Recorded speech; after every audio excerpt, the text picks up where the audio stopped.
Nah.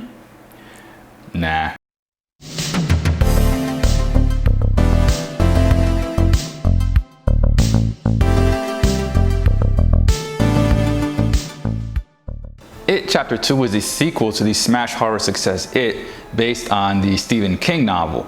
Like the original two-part television event from 1990, It Chapter 2 picks up 27 years after the kids of the Losers Club defeated the killer clown creature, Pennywise. I didn't care much for the 1990 adaptation. Nothing about it was really scary to me.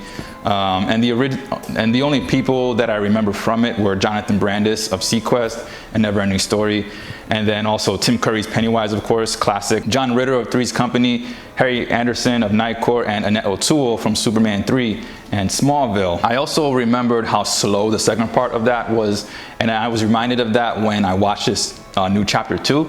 But before I get to that, let me go over some of the positives of the movie. First off, the general story makes sense. That is, there's an understandable progression from one action to the next and one decision to the next. Nothing comes out of nowhere. There's a backstory also to Pennywise that I don't remember being in the first one, but it's alluded here. It kind of makes sense for the story, and it sort of sets up the reason why the kids have to do a certain thing, and that whole thing makes lore for the whole movie that this is shooting for. Secondly, the adults all did a pretty good work at portraying the grown-up versions of the kids from the first movie, and I really liked the first film from 2017. The standouts from this though were Bill Hader and James Ransone.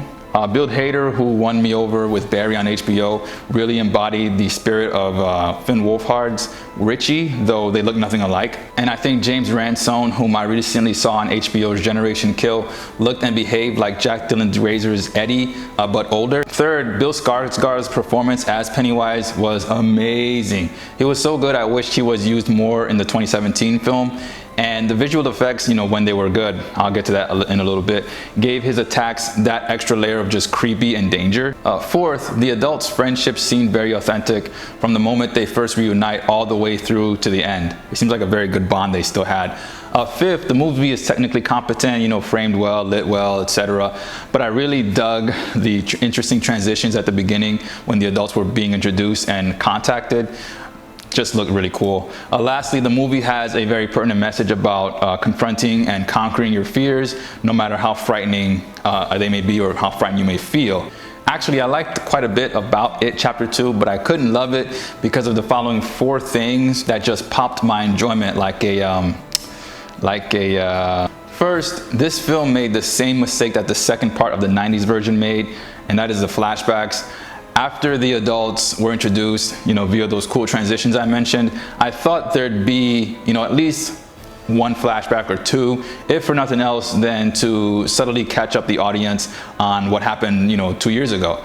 But there's a flashback for the first movie, and the ending of the first movie, a flashback of their argument, and separate flashbacks of their individual time after the argument. So just like the 1990s version, all of the flashbacks just destroyed the second item, which is the pacing. Oh my goodness, the pacing was the most terrifying part of this entire movie, and that can never be a good thing for a horror. Like I said before, the story made sense, and the flashbacks did help tell that story, but they slowed progress down too much for just too long. And being that there were 6 characters worth of flashbacks, it became unbearable, and the film felt longer than the 2 hours and 45 or 50 minutes that it was. Third, blatant CG doesn't scare me one iota, and I don't think it has a place in horror.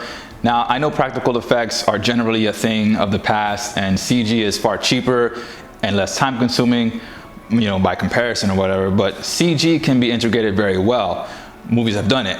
And there were some points in this when it wasn't very noticeable in the movie because of how dark a scene was, which is cool. However, at other times it took me right out of the movie because there was like a very large and well-lit creature moving around with like these jittery limbs, and the whole thing looked so obviously fake. I just couldn't ignore it.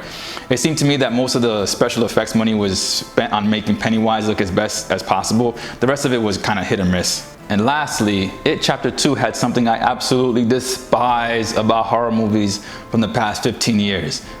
Jump scares. There are jump scares. So many jump scares. Just far too many jump scares.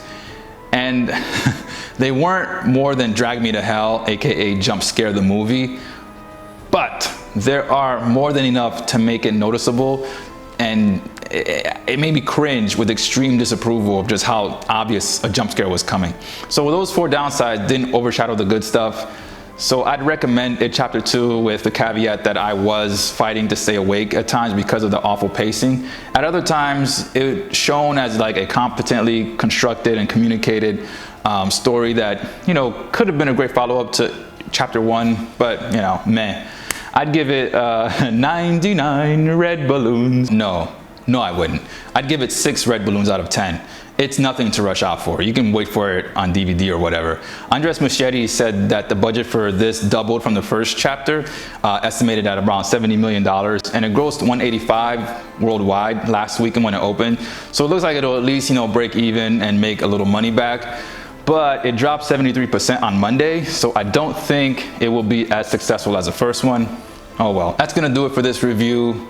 Comment down below what you thought of It Chapter 2 if you saw It Chapter 2. Like and subscribe if you'd like to like and subscribe to things, and I'll see you next time. Ciao.